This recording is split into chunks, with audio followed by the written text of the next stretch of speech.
लड़कों जैसी बेटी।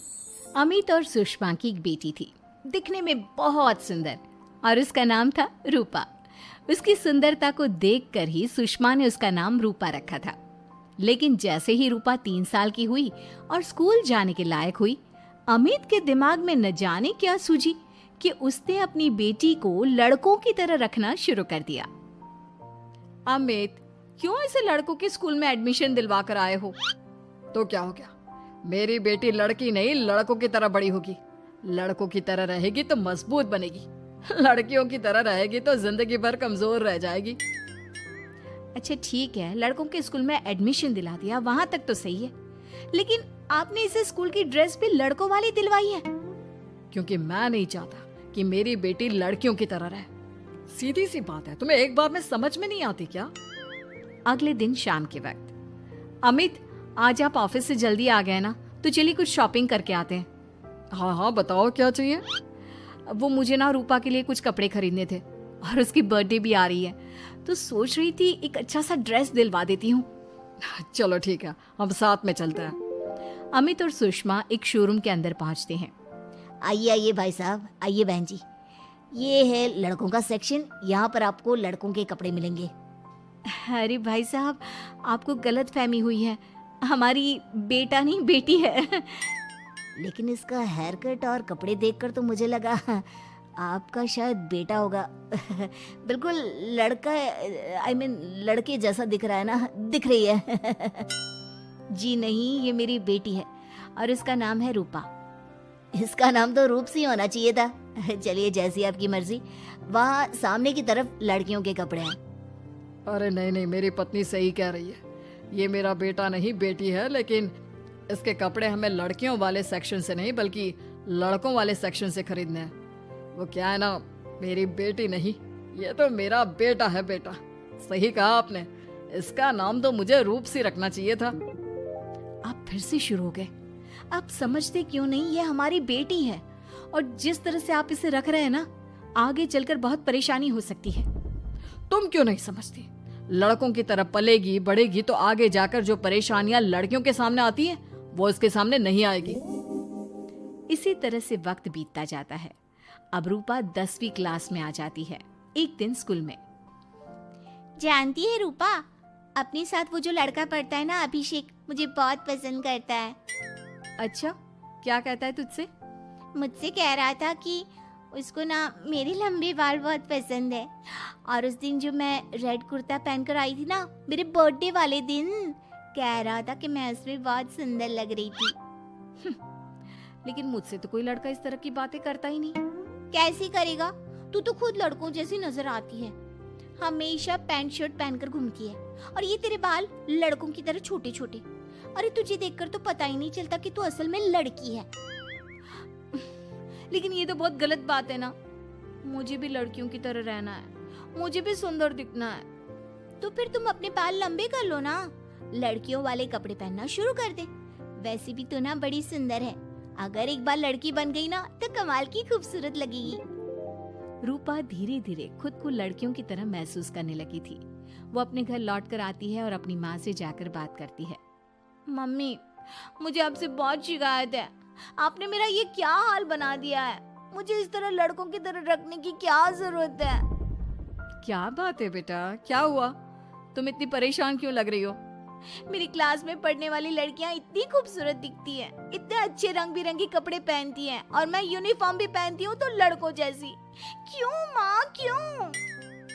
इसमें तुम्हारी माँ की कोई गलती नहीं है।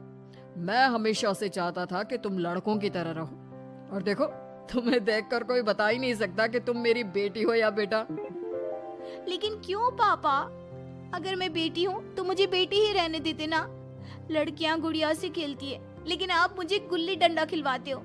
लड़कियाँ लंबे बाल रखती है, आपने मेरे बाल छोटे छोटे कटवा दिए हैं। मुझे क्रिकेट खेलना बिल्कुल पसंद नहीं है, मुझे झूला झूलना पसंद है। आप क्यों नहीं समझते पापा? बेकार की बातें करने की जरूरत नहीं है, मैं सब कुछ समझता हूँ। और वैसे भी ऐसा तो नहीं है कि मैं तुम्हारे ऊपर खर्चा नहीं करता, अच्छे कपड़े नहीं दिलवाता।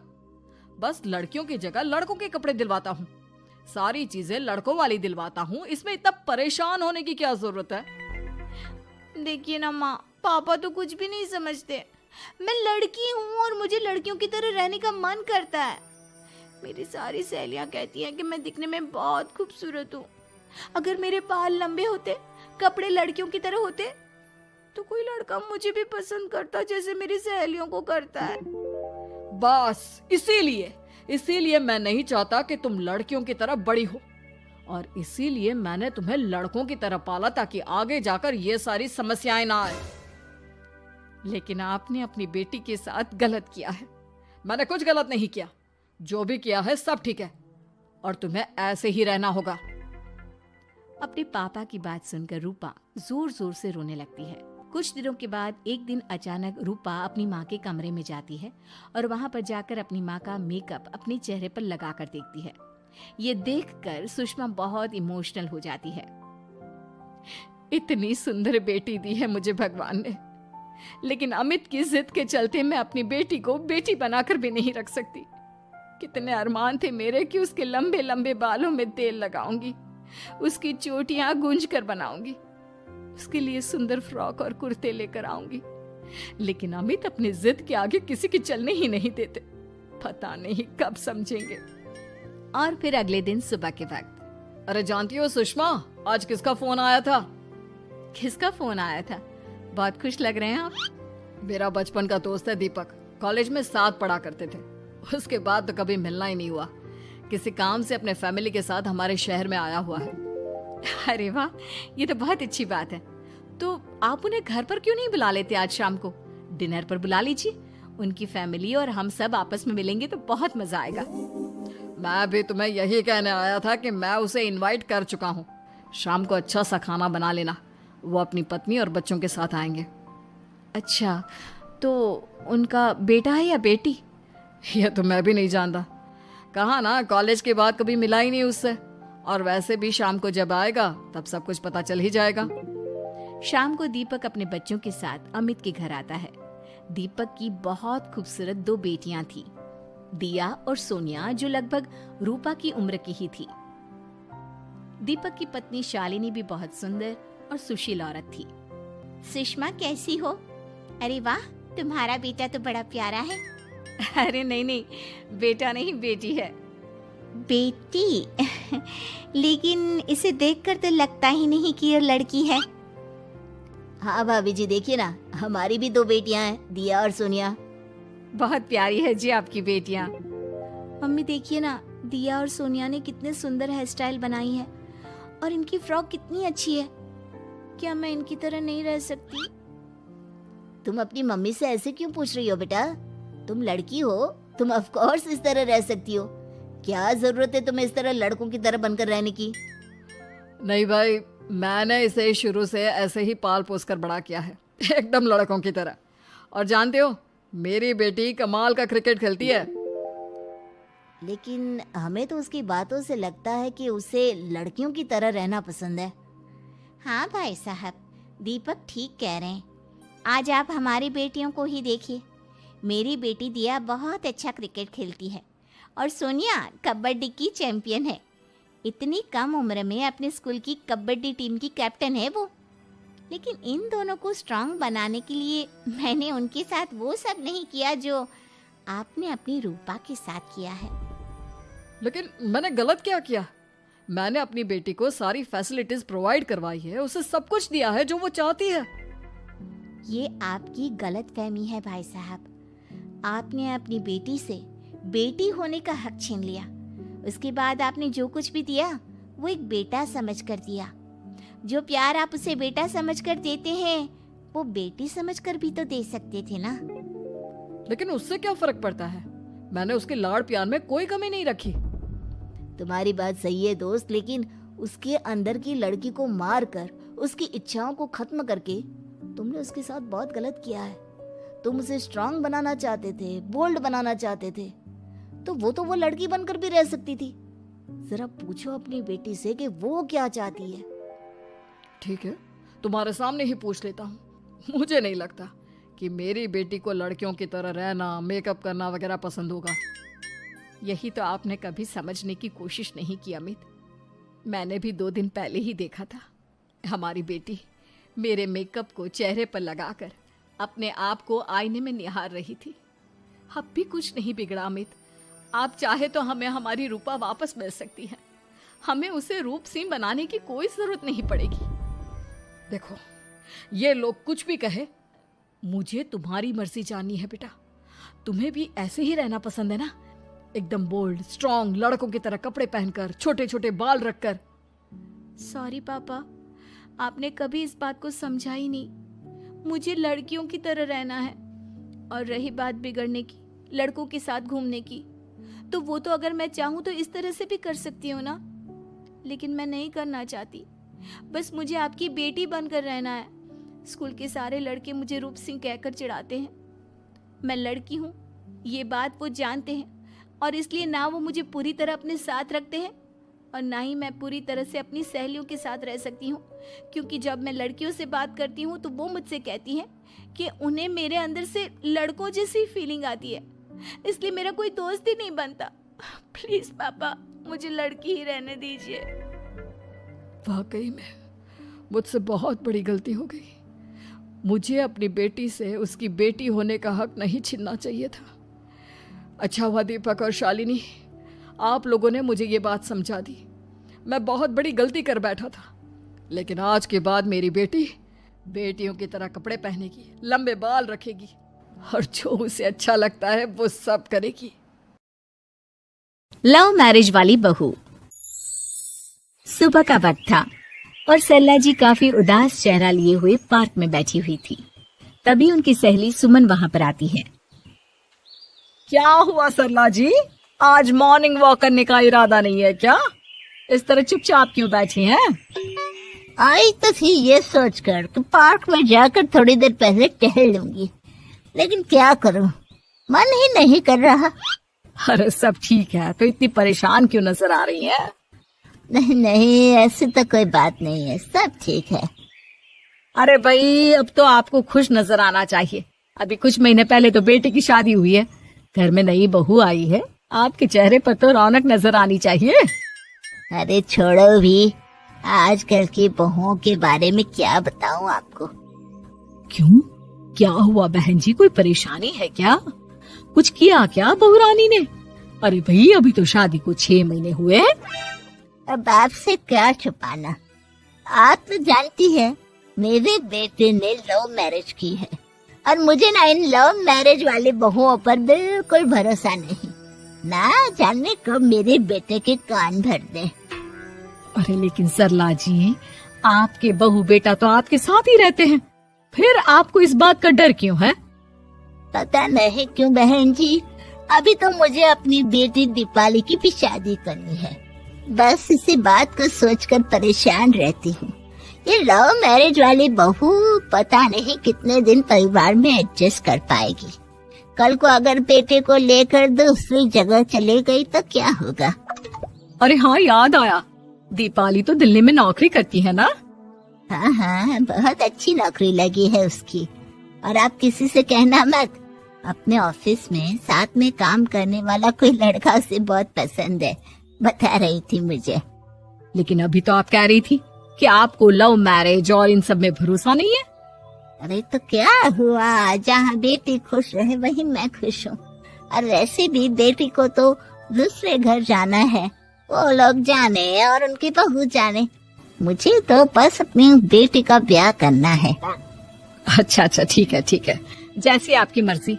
लेकिन मुझे लगता है कि आप अपनी बहू के लिए कुछ ज्यादा ही सोच रही हैं। क्या पता वो वैसी ना हो जैसी आप समझ रही हो। सरला जी अपनी जगह से उठते हुए कहती है, अब ये तो भगवान जाने, बस मेरी बेटी दीपाली की शादी उसकी पसंद से हो जाए तो मैं गंगा नहा लूं। चलिए, बहुत देर हो गई है, मैं भी अब घर जाती हूँ। अच्छा, ठीक है, मैं भी चलती हूँ। अगले दिन जब सरला जी अपने घर पर बैठकर चाय की चुस्कियां ले रही थी, तभी उनकी बहू वहाँ पर आती है। मम्मी जी, मैंने एक जगह नौकरी के लिए अप्लाई किया था और वहाँ से सब कुछ पॉजिटिव आया है। मैं भी नौकरी करना चाहती हूँ ताकि घर के खर्चों में थोड़ा हाथ बटा सकूं। अरे बहू, तुम्हें नौकरी करने की क्या जरूरत है? मेरा बेटा अच्छा खासा कमाता है, क्या तुम्हें किसी बात की कोई कमी है? तभी सरला जी का बेटा वहाँ पर आता है। नहीं माँ, उसे किसी बात की कमी नहीं है। लेकिन वो इतनी पढ़ी लिखी है और अगर नौकरी करना चाहती है तो हमें उसे नौकरी करने देना चाहिए। कुछ पैसे घर में आएंगे, हम सबकी मदद हो जाएगी। तुम तो ऐसे कह रहे हो बेटा जैसे ये घर तुम्हारी पत्नी की कमाई पर ही चलता है। अरे नहीं नहीं मम्मी जी, इनके कहने का ये मतलब नहीं है। बस मेरी ही नौकरी करने की इच्छा थी, इसलिए आपकी परमिशन चाहते हैं। अब भाई मेरा बेटा तुम्हें लव मैरिज करके घर में लाया है, मैं तुम्हें कुछ कैसे कह सकती हूँ। जो मर्जी आए करो। सरला जी का बेटा और बहू वहाँ से चले जाते हैं। अब उनकी बहू नौकरी करना शुरू कर देती है। कुछ ही दिन बाद सरला जी की बेटी दिल्ली से अपने घर आती है और अपनी माँ से कहती है, माँ मैंने आपको बताया था ना, मुझे अपने ऑफिस में साथ काम करने वाले एक लड़के से बहुत प्यार है, मैं उससे शादी करना चाहती हूँ माँ।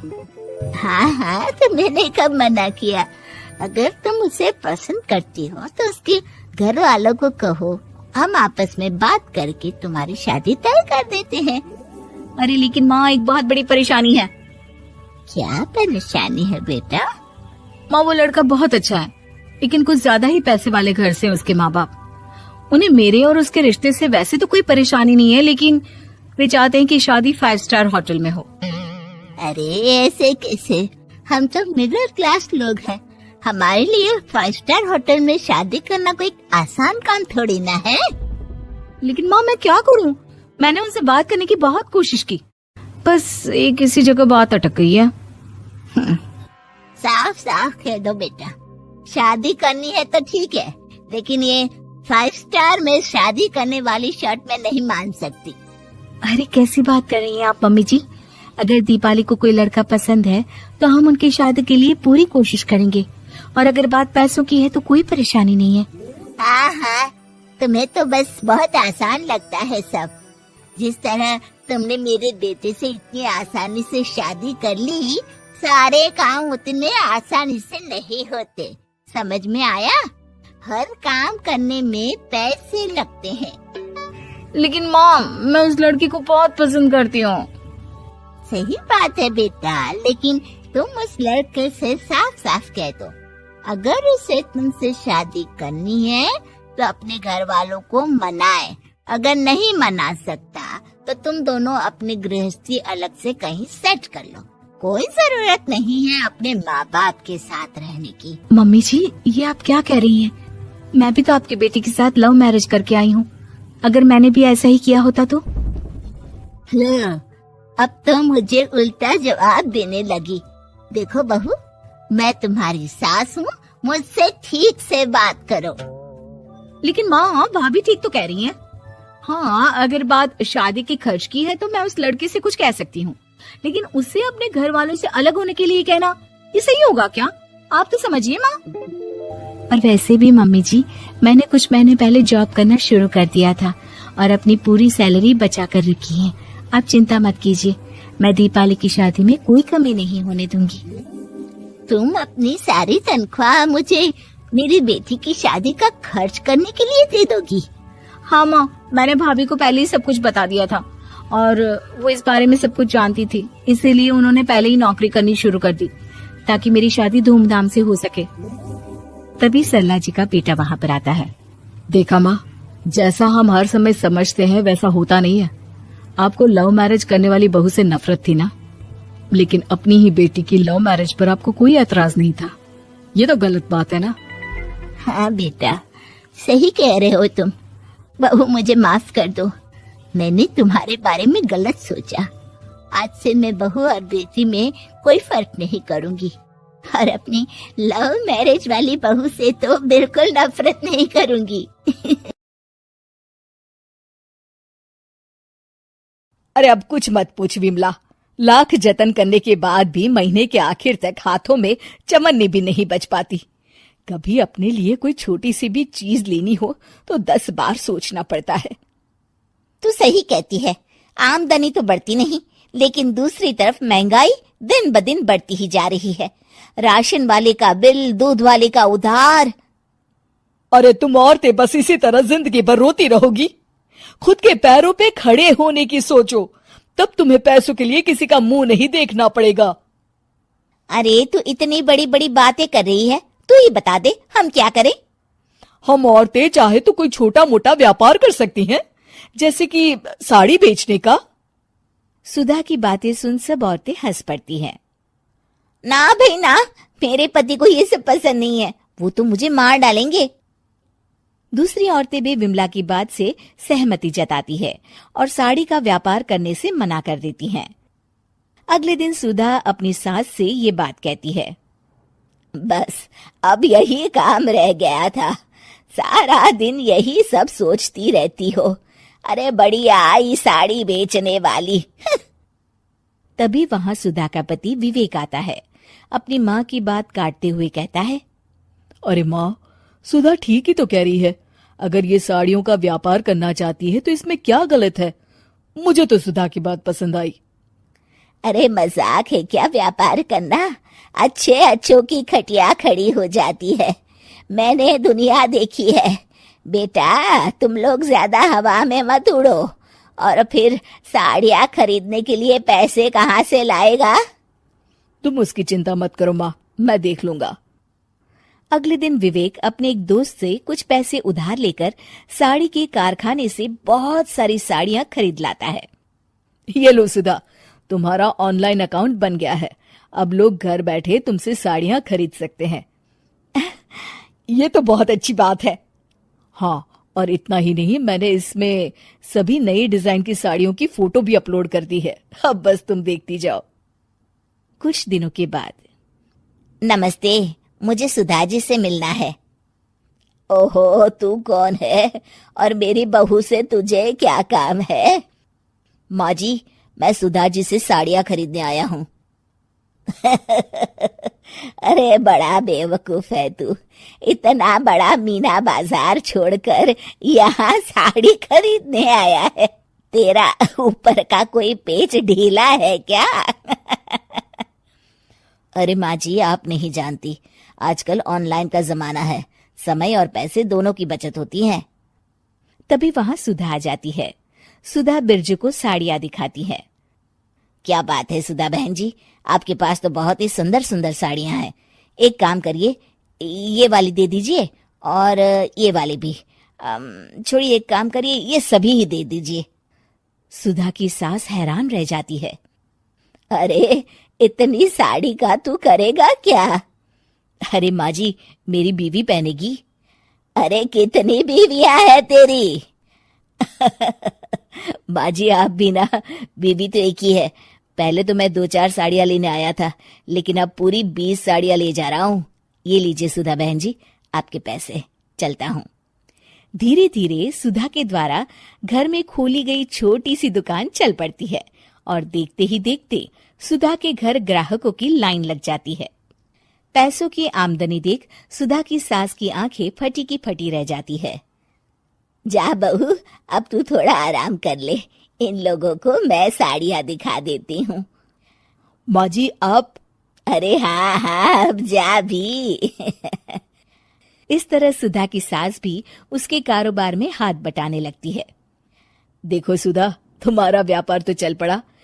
पिछले कुछ महीनों में इतनी कमाई हुई है कि तुम्हें यकीन नहीं होगा। सच? हाँ, और तुम्हें पता है माँ, दोस्त से लिया हुआ उधार भी चुकता करके अच्छे खासे पैसों की बचत भी हो गई है। सुधा की सास अपनी बहू और बेटी की कामयाबी पर बड़ा खुश होती है। बहू की तरक्की देख के मैं बहुत खुश हूँ बेटा। तूने साबित कर दिया कि अगर पति का सपोर्ट मिले तो पत्नी कुछ भी कर सकती है। जी माँ जी, आपने बिल्कुल सही कहा।